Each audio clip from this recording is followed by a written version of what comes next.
In just the last 10 minutes, President Trump filing a lawsuit against the Wall Street Journal and its parent companies and the former head of Fox News. The actual court document has not yet been made available to us. But all of this is over that Wall Street Journal report that he denies about a letter bearing his name and drawing of a naked woman gifted to Epstein for the late convicted sex offender's 50th birthday. According to documents reviewed by the Journal, the letter reads in part, "Happy birthday, and may every day be wonderful, a wonderful secret." The president denies writing the letter or making the drawing. That letter was among the documents reviewed by the Justice Department in its investigations into Epstein and his convicted colleague, Ghislaine Maxwell. It's not clear whether the letter is part of the Trump administration's recent review of the case. We should note NBC News has not independently verified the existence of the letter. All of though, as he faces pressure to release the so-called Epstein files. We know today that he has tasked his Attorney General, Pam Bondi, with the task of unsealing the grand jury testimony related to the case. NBC's Kelly O'Donnell outside the White House for us right now. Kelly, a lot of late-breaking news. This lawsuit now just coming in, and I know we've been able to look through it, but is this now fitting a pattern here about the president taking legal action against anybody who speaks in opposition to him or in any way raises media issues? Well, to be candid with our audience, I have not seen the filing myself yet. Members of our team are going through that. What it does tell us, though, is the president is following through on a threat that he made. He had been in communication with Rupert Murdoch and certainly referenced publicly other officials from the company that owns the Wall Street Journal, and he has expressed his ire about this. He's denying the contents of a story that they have run. They, of course, have a strong conservative background and reputation, and being a media company that has seen many other media companies in the glare of the president's litigation, one can only assume that the Wall Street Journal, with its own counsel, prepared for this possibility. So that's one bucket of what's happening here. What could come of that, of course, is the defense, of course, is truth. So if there is an ability for the Wall Street Journal to demonstrate the veracity of its reporting, that would affect the course of this trial. It may also be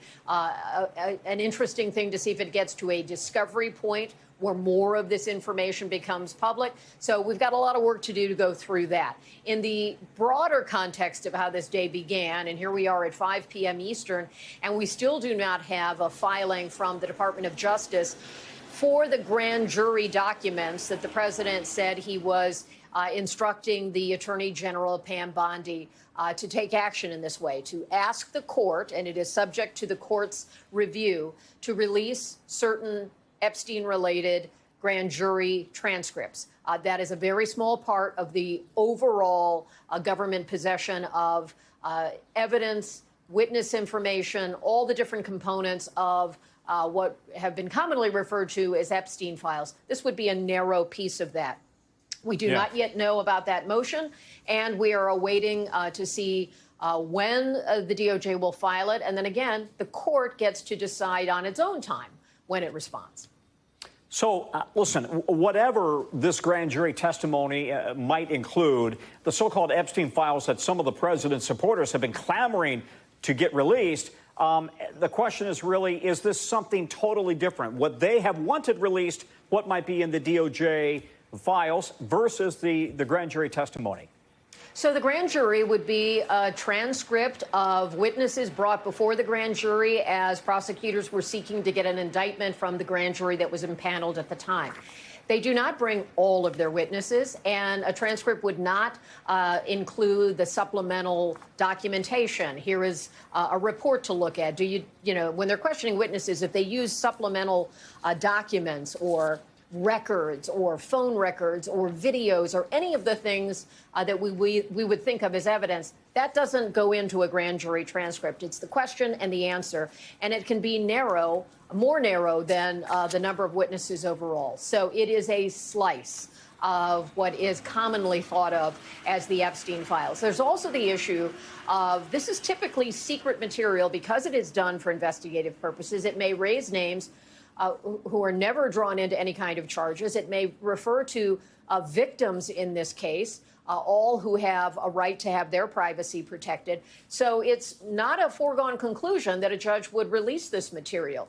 But this is a step in the process that the Department of Justice in the Trump administration can take to perhaps quiet some of the concerns of the MAGA base. We thank you for watching, and remember, stay updated on breaking news and top stories on the NBC News app or watch live on our YouTube channel.